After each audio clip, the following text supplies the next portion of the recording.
नमस्कार, स्वागत है आपका बिहार समाचार में। तेजस्वी ने की मंत्री लेसी सिंह को हटाने की मांग, बोले सीडीआर रिपोर्ट सामने लाई जाए। बिहार में गैंग्स ऑफ नीतीश कुमार बन गया है। तो इस सेना से जुड़ी खुफिया जानकारी लीक करने वाला जवान पटना में गिरफ्तार, आईएसआई की महिला एजेंट के हनी ट्रैप में फंसा। तो बिहार पंचायत चुनाव का 7वां चरण हो रहा है और समस्तीपुर में झड़प हो गई है। थोड़ी देर तक रुका मतदान। तो अब तक की बड़ी खबरों पर बात करने से पहले आपसे छोटी सी अनुरोध है कि कृपया वीडियो को एक लाइक जरूर करें, क्योंकि आपका एक लाइक करना ही हमारे मेहनत का फल होता है। तो शुरुआत करते हैं आज की पहली और बड़ी खबर से।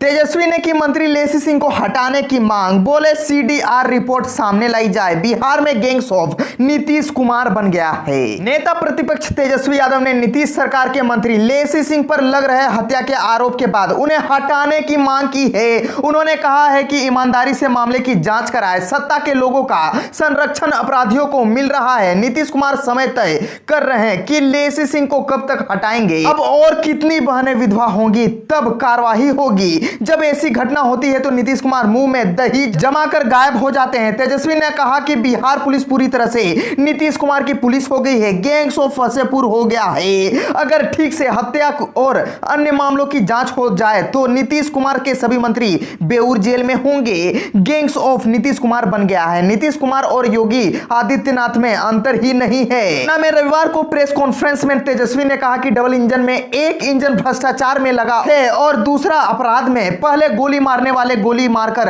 भाग जाता था, लेकिन अब लौटकर देखता है कि आदमी मरा है कि नहीं। कहा कि हम लोग पर भी आरोप लगे, पर हमने खुद आकर कहा कि जांच कराओ। इनके मंत्री क्यों डर रहे हैं जांच से। उन्होंने कहा कि बिहार में 76 से ज्यादा घोटाले हो गए हैं। 65 लोगों की शराब से मौत हो गई है। 500 से ज्यादा व्यवसायियों की हत्या 1 साल के अंदर हो गई है। कहीं अपहरण, कहीं मर्डर हो रहा है। विश्वजीत सिंह उर्फ रिंटू सिंह की हत्या का आरोप नीतीश कुमार की चहेती मंत्री लेसी सिंह और उनके भतीजे पर लगा है। कार्रवाई के नाम पर थाना प्रभारी को सस्पेंड किया गया है। जिनकी हत्या हुई है उनके परिजन कह रहे हैं कि लेसी सिंह और उनके भतीजे का हाथ है। सेना से जुड़ी खुफिया जानकारी लीक करने वाला जवान पटना में गिरफ्तार, आईएसआई की महिला एजेंट के हनी ट्रैप में फंसा। सेना के जवान को खुफिया सूचना लीक करने के आरोप में गिरफ्तार किया गया है। पुणे में तैनात जवान गणेश प्रसाद को केंद्रीय खुफिया एजेंसी से मिले इनपुट के आधार पर बिहार एटीएस ने खगोल पुलिस और मिलिट्री इंटेलिजेंस के सहयोग से गिरफ्तार कर लिया। सेना के मेडिकल कोर्स से जुड़ी कुछ अहम जानकारी मुहैया कराने की बात उनसे स्वीकार भी कर ली है। फिलहाल उससे खगोल थाना में पूछताछ हो रही है। और बताते चले कि सूत्रों के मुताबिक सेना का जवान गणेश प्रसाद पाकिस्तानी खुफिया एजेंसी आईएसआई की महिला एजेंट के संपर्क में था। जोधपुर में तैनाती के दौरान महिला ने उसे हनी ट्रैप में फंसाया। बताया जाता है कि उक्त महिला ने खुद को नौसेना का मेडिकल स्टाफ बताकर गणेश से दोस्ती की। पूछताछ में गणेश ने सेना के अस्पताल से जुड़ी यूनिट की संख्या आदि कई जानकारी महिला से साझा करने की बात स्वीकार की है। जानकारी के मुताबिक सेना के मेडिकल कोर का जवान गणेश प्रसाद अभी पुणे में पदस्थापित है। करीब 2 साल पहले वो आईएसआई की महिला एजेंट के संपर्क में आया था। सूत्रों के मुताबिक केंद्रीय खुफिया एजेंसी से बिहार एटीएस 4 दिन पहले उसके बारे में इनपुट मिली थी। इसके बाद एक टीम को बड़ी ही चुपचाप तरीके से उसकी गिरफ्तारी का टास्क सौंपा गया। रविवार को आखिरकार वह गिरफ्तार में आ गया।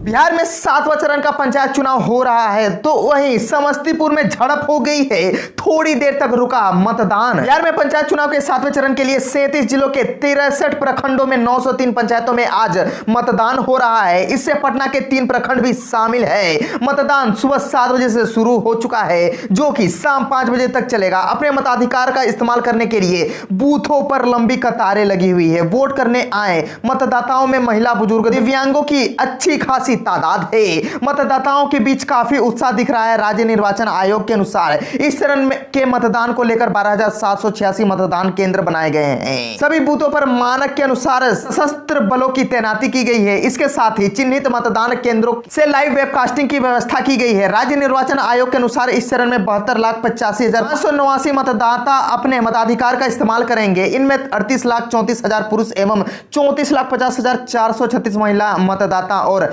272 अन्य मतदाता शामिल हैं। इस चरण में 1,0807 उम्मीदवारों के भाग्य का फैसला होगा। इनमें 47,170 पुरुष और 53,637 महिला उम्मीदवार शामिल है। इस चरण के कुल 27,730 सीटों के लिए चुनाव होगा। 7वें चरण के चुनाव क्षेत्रों में 3,389 सीटों पर निर्विरोध चुनाव हुआ है। आयोग ने राज्य स्तरीय कंट्रोल रूम का नंबर जारी किया है।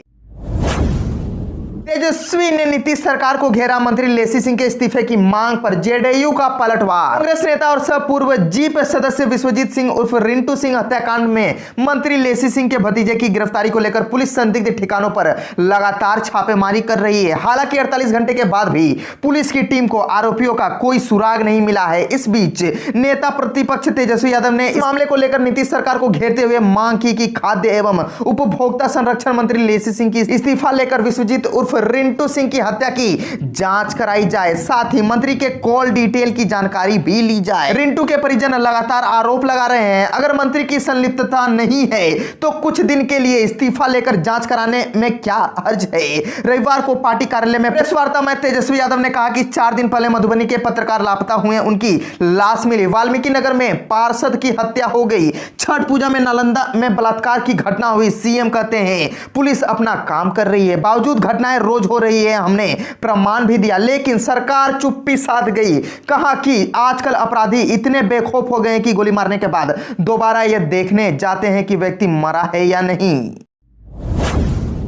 कोरोना को लेकर नीतीश सरकार ने जारी की नई गाइडलाइन। बारात, जुलूस और डीजे पर पाबंदी लागू रहेगी। कोरोना संक्रमण की रोकथाम को लेकर राज्य सरकार ने नया गाइडलाइन जारी किया है। और बताते चले, शादी समारोह और श्राद्ध कार्यक्रमों में लोगों की मौजूदगी को लेकर कोई पाबंदी नहीं लगाई गई है। हालांकि विवाह समारोह के दौरान बारात में नाच गाने, जुलूस और डीजे की अनुमति अभी नहीं दी गई है। विवाह की सूचना 3 दिन पहले स्थानीय थाना को देनी होगी। 15 नवंबर को खत्म हो रहे हैं अनलॉक 7 के एक दिन पूर्व आपदा प्रबंधन समूह की बैठक के बाद नया गाइडलाइन जारी कर दिया गया है। अनलॉक 8 एक सप्ताह यानी 16 से 22 नवंबर तक प्रभावी होगा। गृह विभाग ने रविवार को इसका आदेश जारी कर दिया है। कोरोना से बचाव के उपायों के साथ दुकानें और प्रतिष्ठान सामान्य रूप से खुलेंगे। गाइडलाइन के तहत दुकान आदि में सभी को मास्क पहनना होगा, काउंटर पर सैनिटाइजर की व्यवस्था रखनी होगी और सोशल डिस्टेंसिंग के मानकों का पालन भी करना होगा। टीका ले चुके ही व्यक्तियों को ही रखा जा सकता है। शर्तों का पालन नहीं करने पर जिला प्रशासन कानूनी कार्रवाई कर सकता है। गाइडलाइन के तहत सभी विश्वविद्यालय, कॉलेज एवं तकनीकी शिक्षण संस्थान, विद्यालय सामान्य रूप से खोले जा सकेंगे। आंगनबाड़ी केंद्र एवं छोटे बच्चों के विद्यालय भी खोले जा सकेंगे। सभी प्रकार की